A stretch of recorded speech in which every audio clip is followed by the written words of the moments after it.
Hello there, my very good friends. On today's wrestling news, Andrew Yang is back and talking about WWE's independent contractor classification. Dynamite beats Monday Night Raw in the ratings for the second week in a row. We've got an update on AEW's Backstage morale at the moment. And an update on Triple H returning to WWE. I'm Adam Wilborn. And I'm Andy Murray. And this is the news. All right, let's talk about Andrew Yang. If you remember, of course, he's the US politician. He's a member of the Democratic Party. He is a former mayor. He wanted to be the mayor of New York City. He was a candidate for that as well. But like in wrestling terms, he was very vocal last year, late last year, around about the time the third-party platform ban was coming in WWE. Very outspoken about WWE's classification of wrestlers and wrestling in general's classification in wrestlers, it should be said, as independent contractors, unionization, bunch of stuff. Paige was very vocal at the time. Zelina Vega, which of course failing to adhere to the third-party deal led to her being released, and she was eventually brought back. But Andrew Yang at the time promised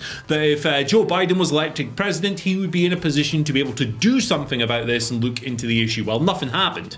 It just kind of went quiet for like a year or so, but now he's back and he's tweeted the following. Had a call with the Department of Labour. If you are a current or former WWE performer who feels you were misclassified as an independent contractor, contact, and then the Twitter tag of this lawyer, and let's get you what Vince owes you. Been a long time coming, but this storyline is real. So the lawyer he's tagged here is Lucas Middlebrook. He has experience. He represented former UFC fighter Leslie Smith in 2018. Her case against the organisation, against the UFC, was that she had been unfairly dismissed or released, she believed, as part of her efforts to unionize fighters through Project Spearhead, which is a group that works towards that. So Middlebrook has experience working towards this kind of thing, but there is a bit of understandable cynicism here towards Andrew Yang and his tweet and everything else, because last year, you know, the thing came around and then it went silent for a while. It's also a long-running issue in pro wrestling, independent contractors, unionization, all of that stuff. We've spoken on this a lot in the past, but it's now coming to the forefront again, and it feels like we're going to have this conversation for another while longer. Yeah, I hope something happens this time. Like you say, it's so frustrating because the spotlight so often, like you say, whether it's Andrew Yang talking about it, or we all remember the last week tonight with John Oliver episode focusing on WWE and, you know, unionization. It feels like they talk about it and maybe finally we're going to get, you know, some change. It's, you know, taking it back to the good old Jesse Ventura days and what have you, and then people get distracted and talk about Nicki Minaj's cousin or whatever it is, and then Trinidad nothing happens. Bollocks. Yeah, nothing happens because they're not, you know, getting such focus on WWE, such negative publicity. Do you think this will be any different? It's really hard to forecast either way, and of course we should note that most of the wrestling industry classifies its workers as independent contractors, and Yang's tagging WWE in this because they're the biggest organization, pretty much. AEW does the same. Yeah, exactly. Like, it's an industry-wide thing, and, you know, it's kind of hard to forecast what's going to happen here because so many people in the past have come out and gone, yes, I will champion this, and then nothing's happened. I do believe there's always a bit of pushback within the industry on things like this as well.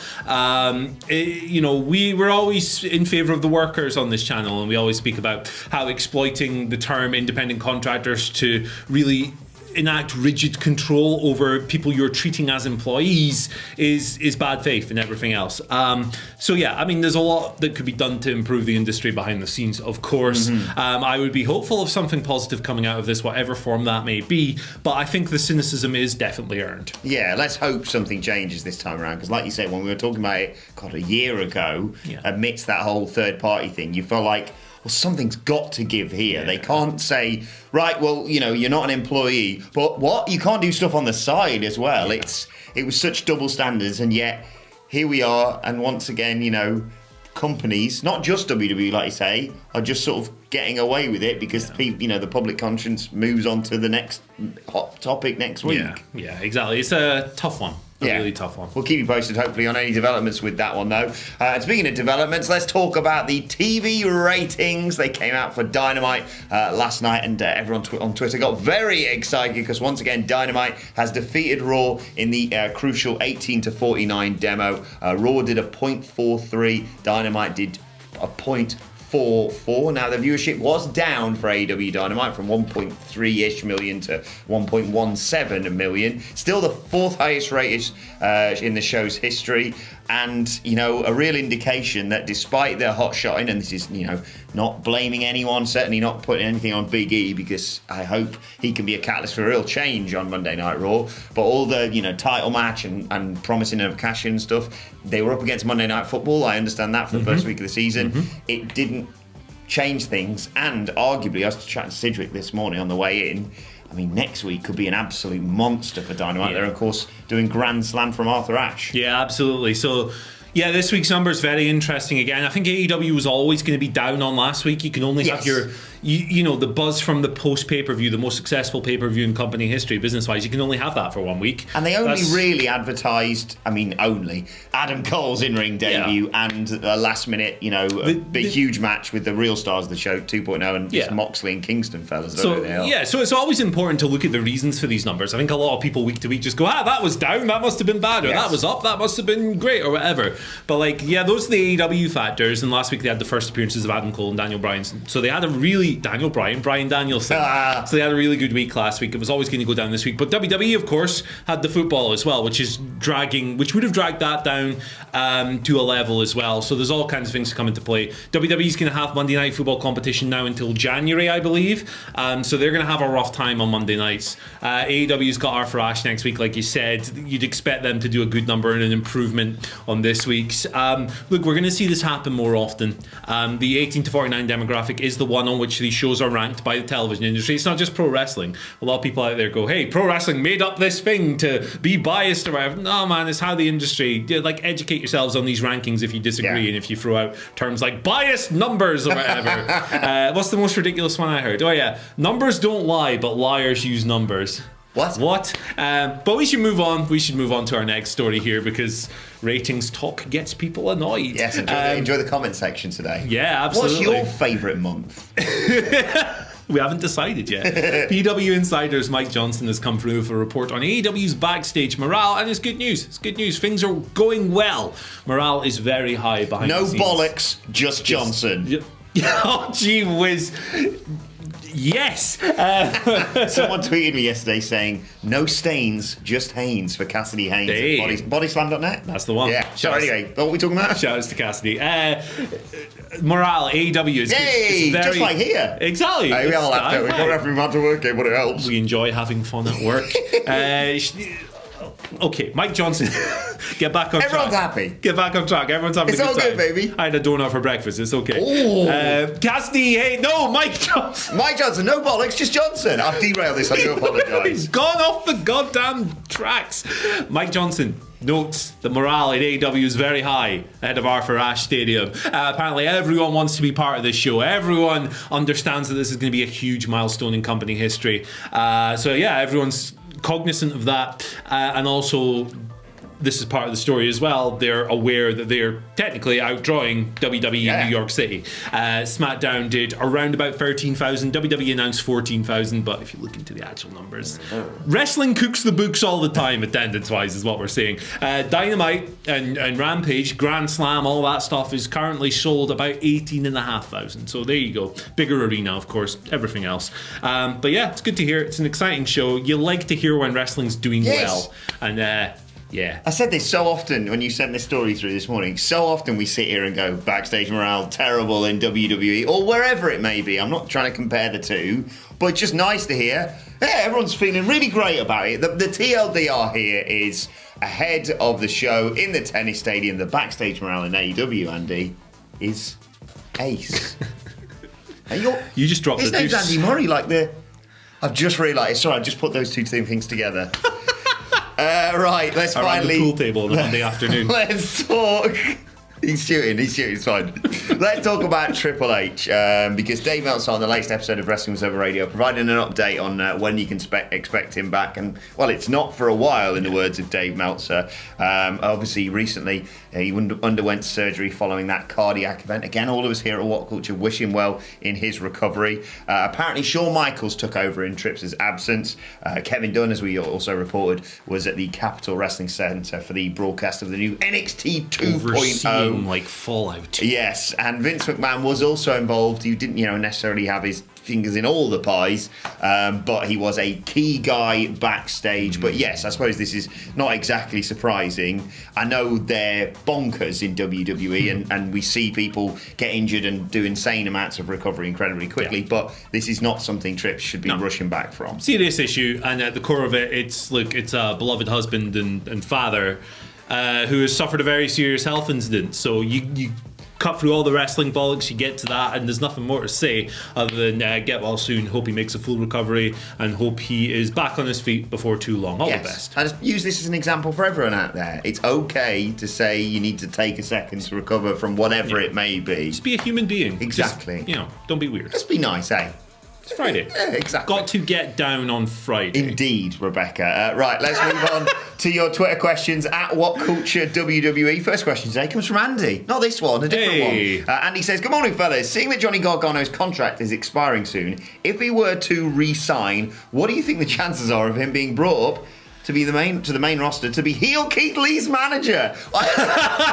I actually think he could pull that off. I don't think he should. You know what? I think he would actually do a very good job in the role because he's very good at being a little annoying twerp. Yeah. Like, that's his character on NXT TV at the moment, and he's great at it. But it would also be obviously neutralizing, some of his biggest strengths, that being his wrestling and stuff. So, I appreciate the humor of the question 100%, and I think he would do a good job. However, I think Jonathan Gargano would be much better served staying in NXT for as long as he can. Yes, indeed. And whilst we're on the subject, actually, massive congratulations, easy for me to say, to the Garganos who revealed it's going to be a baby boy. Yeah. Brilliant gender reveal video. You should go and check it out on their social medias. Sean X gives us our second question of the day. Serious one, this, saying, morning, gents. With the revelations from Dark Side of the Ring, can we finally lay to rest the romanticism of the Attitude Era? What about the Attitude Era? For people who are unaware, explain what he's referencing there. Plane Ride from Hell episode last night, which the Plane Ride from Hell is this thing that generations of wrestling fans, or certain generations of wrestling fans, have come to take as this kind of, whoa, the lads are on a booze trip. Oh, look, he got his hair cut off. Oh, Brock Lesnar and Kurt Hennig, they had a brawl. It's just wrestling. That plane nearly fell out of the sky because of that. Yeah, but at the core of it, it's something entirely darker and some entirely more troubling. And I hope that episode was educational for people who've been led to believe that this was just some mad wrestling trip. There's all kinds of grim, gross, sexual abuse stuff in there. I'm going to cover it in a video later on today, so for more detail on that, check it out. It's an episode I think you have to watch, really, because you have accounts from the flight attendant, one of the flight attendants, Heidi Doyle, from the first time, and it's an important watch for all wrestling fans. But to kind of circle back to your question there, I think that there are a lot of really unhealthy, really destructive, really dark, really awful behaviors that have been ironed out in wrestling since then, and hopefully locker rooms today are a happier place, but I don't think we're there yet, and the progress continues, absolutely. Don't get me wrong, the Attitude Era was a classic time to be a wrestling fan. It's a time when you and I grew up watching wrestling. Yeah. But when we look back, we think it was all, Stone Cold giving people stunners and The Rock cutting awesome promos. And in reality, if you go back and watch some of the stuff, it has not aged well. Yeah. And a lot of it, large proportions of it, you think, Monday Night Raw, it's crap now. What was it like back then? Yeah, there was some largely crap segments back then as well, and a lot worse wrestling. But, Exactly. So make sure you watch Andy's video. It's going to be fascinating on that, the things we learned from the Dark Side Plane Ride from Hell. And we'll conclude with a question from Matt Thorne, who says, morning, gents. Do you see the upcoming match between Miro and Fuego del Sol as a catalyst to put the TNT Championship on Sammy Guevara after he makes the post-match save? Is that tonight on Rampage? That is tonight on Title Rampage. versus truck, or whatever they're calling it. Yeah, that's right. Title versus car, I believe. So it's even weirder. AEW loves car stuff. They love cars. Yeah, absolutely. I mean, there is a spoiler doing the rounds. So if you don't want to see that, just stay away from it. I'm not going to tell you what it is on the video because you've come here not expecting things to get spoiled. Surprise! So there is something around the next move of the TNT title going around already. But look, Sammy was backstage with Fuego, so, you know, it would make a natural storyline, and I think him and Miro would have a tremendous match. Yes, it would be absolutely spectacular. I'm still having my fingers crossed. I don't know anything about this spoiler, so I can say what I like here.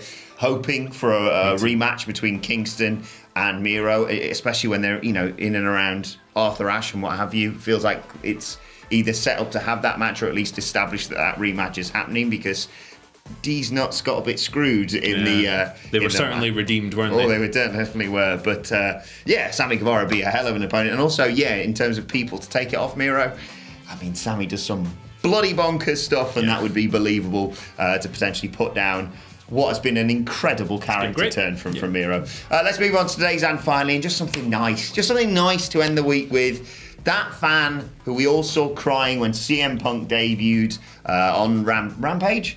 Rampage, yeah. I was just double checking there. Debuted on Rampage, obviously all the mad shots to the crowd, and there was that one fan crying, and then idiots online thought it'd be funny to take the piss out of him. Yeah, God, imagine showing emotion at wrestling. Well, good news. Long story short, CM Punk's met up with him. Everything's great in the world. Yeah, it's nice. And look, I said it at the time, and I'll say it again. If you're one of the dopes who was on there mocking this guy for getting involved in the moment, you wish you have ever been at any point in your life as into wrestling as this fellow was in that moment. So, wise up. He's more into it than you, and you're probably really jealous of that. And they're now thinking, oh, maybe I should shoot a video of me crying so I get to meet CM Punk. I want to meet the butcher.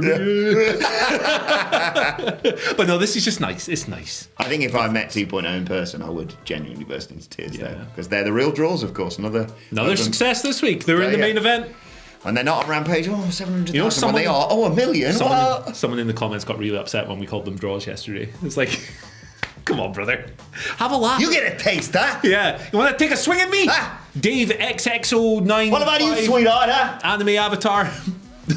Yep. Love Matt and Jeff. Let's cut this off. I'll fight you if you don't like Matt and Jeff. I will fight a dog for Matt and Jeff, and I love dogs. Right, let us know your thoughts on that. And all of today's news stories in the comment section below. Don't forget to like, share, and subscribe. And subscribe to WhatCulture Wrestling on either iTunes, Spotify, wherever you get your podcasts from, for daily wrestling podcasts. Got the SmackDown preview, got the Rampage preview, got Wrestle Culture with a hashtag Bloody Good quiz coming later on today.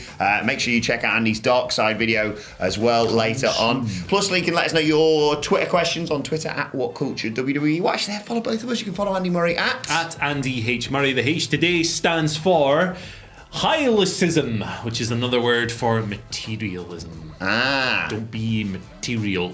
Exactly. Madonna. And a H today also stands for Happy Birthday, Anne Louise. It's my wife's birthday today, and now I don't have to get her a present, because you can all go and say happy birthday from me to her, and that's basically the same as buying like nice stuff, in it, like a nice tweet. Come on, hello. Long-suffering wife, we should add. Oh my goodness me! Imagine living with this She's been through the ringer over the last. You're going to be stuck at home with your husband. I'm what? Dinosaur worldwide. Love you, babe. Right, okay. Let us know your thoughts on all of that. Follow me on Twitter at Adam Wilborn, and. I'm in so much trouble. What a weird video this has been, isn't it? It's been a good one. It's Friday. I apologise. Right, you can follow him at Andy H. Murray, as he said. I don't know why I'm repeating myself. Thanks for watching. We'll see you soon. Sorry, love. Shout outs to Rebecca Black.